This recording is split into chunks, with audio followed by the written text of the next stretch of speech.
السلام عليكم ورحمة الله وبركاته. ازيكم يا اخوتي في الله؟ عاملين ايه؟ يا رب تكونوا كويسين وفي احسن صحة وباحسن حال يا رب العالمين. عاملين ايه؟ كل سنة وانتم طيبين، وكل سنة وانتم بالصحة والسلامة يا رب العالمين.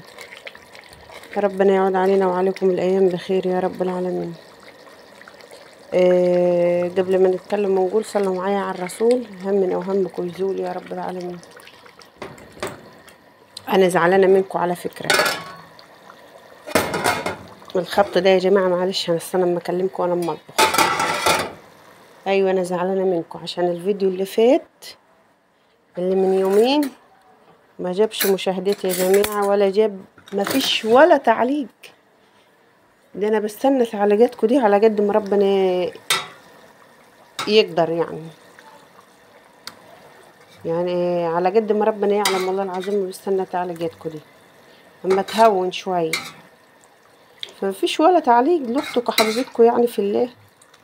فبالله عليكم يا احلى اخوات الدنيا ما تنسونيش باللايك والاشتراك فضلا وليس امرا. خلي الايام تهون معانا مع بعضينا كده، نهون الايام. يلا ربنا يهون الايام الصعبة على الناس كلها يا رب. وعايزة اقول لكم يا جماعة والله العظيم وحشتوني، ربنا يخليكم ليا يا رب، ما نحرمناش من بعض. يلا ربنا كبير. انتوا عاملين ايه؟ عايزة اقول لكم شفتوا اسينات بتي يا جماعة، الكتكوتة اللي كانت معايا في الفيديو دي. يلا ربنا كبير، ربنا يا رب اللي معاش يديه ويرضيه، ويدي يا رب كل واحد ربنا يديه على قد نيته وضميره واللي هو عايز. المهم يا جماعة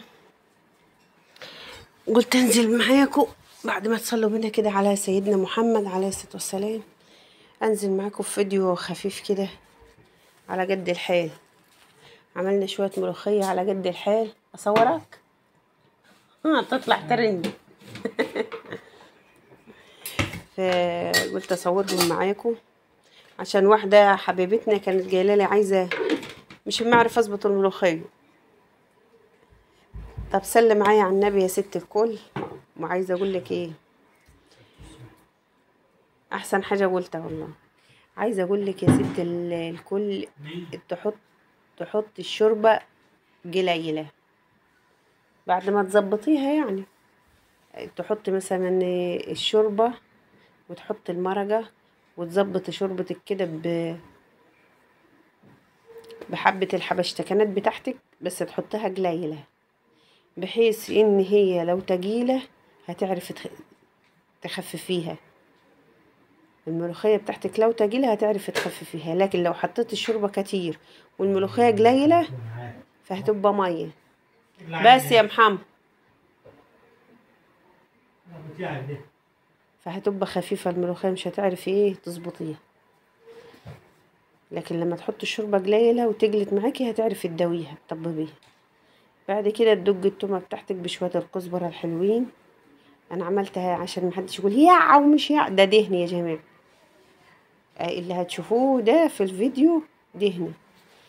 اللهم صل وسلم وبارك عليك يا حبيبي يا رسول الله عليه الصلاة والسلام. فقلت انزل معاكم بفيديو كده على قد الحال، وزي ما قلت لكم المرة اللي فاتت كل واحد يعلم به ربنا. بس والله العظيم من بعد لما نشوفه، عشان واحدة حبيبتي يا جماعة قالت لي ما يعني الأحداث اللي دايرة في فلسطين دي مش يعني ما تدعيش على حد عشان القناة ما تتحظرش. يا ست الكل احنا بصي القلوب لوحدها كده لله، يعني كل الأمة الإسلامية بترفع ايدها للسماء. يلا حسبي الله ونعم الوكيل في كل ظالم. المهم يا جماعة والله العظيم أنا كنت عايزة أنزل الفيديو ده. انتوا عارفين إني مش محبة أنزل فيديوهات أكل بسبب المشوار اللي قلت لكم عليه، اللي هو يعني ازاي تنزل فيديوهات أكل وغيرك مش لاقي ياكل ولا يشرب ولا طايل لقمة حتى. بس والله العظيم غصب عني، هعمل ايه؟ مش لاقيه محتوى صراحة. يعني إيه، طلعت عند الفراخ كتير وطلعت على السطوح كتير، المحتوى بتاعي بيجي شبه بعضيه. فوالله العظيم انزل الفيديو ده على عيني واقسم بالله، وما كنتش عايزه انزله كمان. يلا الحمد لله، كل اللي يجيبه ربنا كويس وراضيين بيه، وان شاء الله ان شاء الله النصر قريب، ان شاء الله النصر قريب. وربنا يا رب يفك كرب كل مكروب ويفك كرب كل متضايق، وما يضايقش حد يا رب ولا يسوى حد يا رب. وعايزه اقول لكم كمان السنات اللي كانت معايا في الفيديو اللي فات يا جماعه، بنتي رحمه، بسم الله الرحمن الرحيم، بنت رحمه يا جماعه.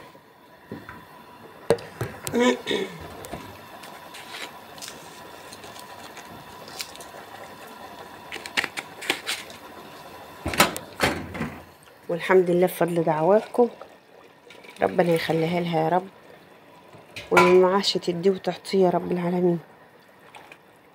وزي ما قلت لكم انا لما محضر الفيديو ما ببقاش يعني محضره كلام اقوله، والله الكلام اللي لما يجي على بالي ساعه تحضير الفيديو بقوله.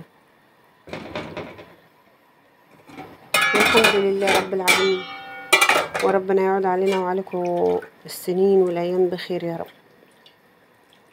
الحمد لله. مكة نايمة ورودينا فوق، فقلت ايه اعمل الفيديو معاكم قبل ما تصحى، عشان دي مشكلة، لما بتصحى بتبقى مشكلة. المهم الحمد لله. يا ريت يا ريت يا احلى اخوات في الدنيا تخليكم معايا في الفيديو ده. وعايزه بص، عايزاكم اللي تسمع الفيديو بعينها الحلوه الكريمه تحط لي اللايك والاشتراك، والاهم حاجه التعليق. بصوا الملوخيه يا جماعه، بصوا المطه بتاعت الملوخيه، اهم حاجه في الملوخيه العرق ده. والسلام عليكم ورحمه الله وبركاته.